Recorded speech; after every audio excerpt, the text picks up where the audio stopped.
Om Swastiastu. Selamat pagi dan salam sejahtera untuk kita semua. Pergi ke taman memetik melati. Melati putih harum sekali. Perkenalkan, saya Niputu Satya Pratnyantari. Kelas 8 SMP Negeri 6 Tabanan yang saya wakili. Teman-teman, aku ingin bertanya satu hal. Apakah menurut kalian orang yang baik akan selalu diperlakukan baik juga? Belum tentu. Terkadang justru orang yang paling baik harus merasakan cobaan yang berat. Dan hari ini aku akan membawakan dongeng sebuah kisah putri yang baik hati. Dongeng ini berjudul Lutung Kasarung. Pada zaman dahulu di tanah Sunda, berdirilah sebuah kerajaan yang makmur bernama Kerajaan Pasir Batang. Kerajaan tersebut dipimpin oleh seorang raja yang bijaksana bernama Prabu Tapa Agung. Prabu Tapa Agung dikenal sebagai raja yang adil dan sangat mencintai rakyatnya. Namun, di balik kemakmuran kerajaan itu, sang raja memiliki suatu kekhawatiran. Ia sudah mulai tua dan harus segera memilih siapa yang akan menggantikannya memimpin kerajaan. Prabu Tapa Agung memiliki 2 orang putri. Putri pertama bernama Purbararang. Purbararang dikenal sebagai putri yang sombong, angkuh, dan suka merendahkan orang lain. Sedangkan putri kedua bernama Purbasari. Purbasari dikenal sebagai putri yang lembut, baik, dan suka membantu orang lain. Karena kebaikannya, semua rakyat kerajaan menyayangi Purbasari. Pada suatu hari, Prabu Tapa Agung mengumpulkan seluruh pejabat kerajaan. Di hadapan mereka semua, sang raja berkata dengan suara tegas, "Setelah aku sudah tidak lagi memimpin kerajaan ini, aku ingin Purbasari yang menggantikanku sebagai ratu." Mendengar itu, semua orang setuju. Mereka percaya bahwa Purbasari akan menjadi pemimpin yang baik. Namun, Purbararang yang mendengar keputusan tersebut sangat marah. Karena iri hati, ia mendatangi seorang penyihir jahat. Ia lalu berkata kepada penyihir tersebut, "Hei, bantu aku singkirkan Purbasari. Aku tidak ingin dia yang menjadi ratu." Mendengar itu, penyihir tersebut tersenyum licik, lalu menjawab, "Tenang saja putri, aku punya cara." Pada malam harinya, penyihir jahat itu mengirim kutukan kepada Purbasari. Keesokan paginya, tiba-tiba tubuh Purbasari dipenuhi oleh penyakit kulit yang membuat penampilannya berubah. "Apa yang terjadi kepadaku? Kulitku terbakar."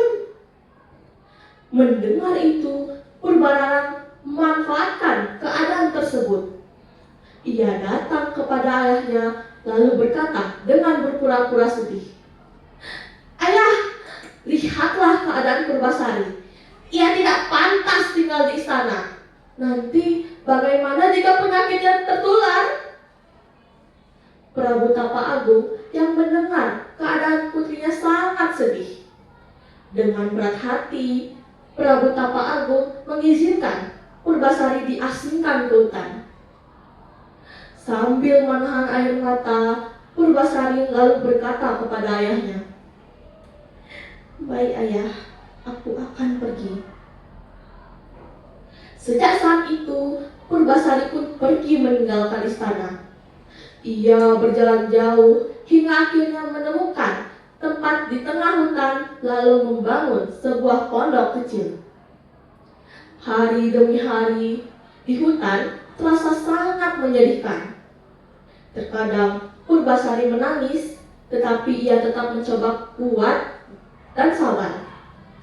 Pada suatu hari, ketika Purbasari sedang duduk di pondoknya, tiba-tiba seekor lutung hitam terjatuh dari pohon.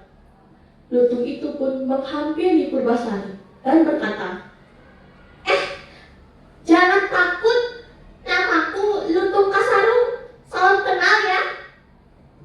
Purbasari yang mendengar lutung tersebut bisa berbicara pun terkejut.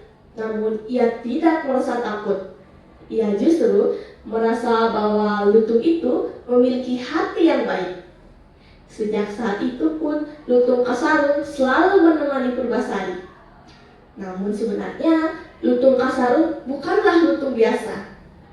Pada suatu malam, ketika Purbasari sudah tertidur lelap, Lutung Kasarung duduk dan menatap langit sembari berdoa kepada para dewa untuk memohon kesembuhan Purbasari. Ternyata Lutung Kasarung adalah Pangeran Gurumida, pangeran dari kahyangan yang sedang menjalani takdirnya di bumi. Dengan kekuatan yang dimilikinya, ia berhasil membuat telaga air suci di dekat pondok Purbasari.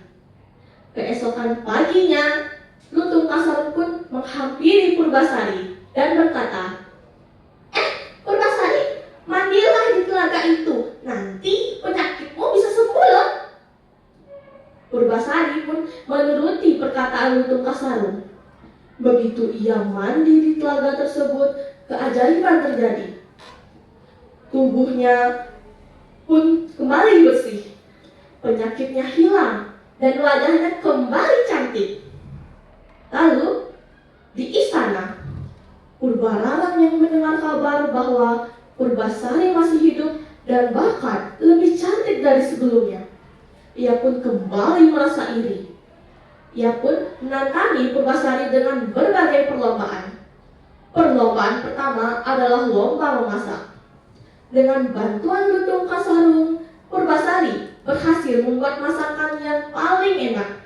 Semua orang menunjuk bahwa masakan Purbasari yang paling enak. Purbararang kalah, namun ia belum mau menyerah. Ia pun menantang Purbasari dengan tantangan terakhir. Kita lihat siapa yang punya calon suami paling tampan." Purbararang pun datang dengan calon suaminya yang tampan dan gagah. Sedangkan Purbasari hanya ditemani oleh Lutung Kasarung. Melihat itu, semua orang tertawa.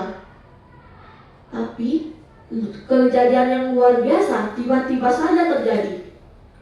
Lutung Kasarung mengambil langkah maju, dan tiba-tiba ia berubah. Ia menjadi seorang pangeran yang sangat tampan. Ia lalu berkata dengan suara yang tenang, "Aku adalah Pangeran Gurumida dari Kahyangan." Melihat itu, semua orang terkejut. Tidak ada yang menyangka bahwa lutung yang selama ini menemani Purbasari ternyata adalah pangeran. Melihat itu, Purbararang tidak bisa lagi menyangkal kekalahannya. Dan sejak saat itu, Purbasari kemudian diangkat menjadi ratu kerajaan Pasir Batang. Dan dengan ditemani oleh Pangeran Gurumida, Purbasari bisa memimpin kerajaan dengan penuh kebijakan dan penuh kebaikan. Dan rakyat pun belajar bahwa ketulusan hati, kebaikan, dan kesabaran akan selalu menang melawan kejahatan. Teman-teman, dari dongeng ini kita belajar bahwa kebaikan dan kesabaran akan selalu menang. Sekian dongeng dari saya tutup dengan para mesanti. Om Santi Santi Santi Om.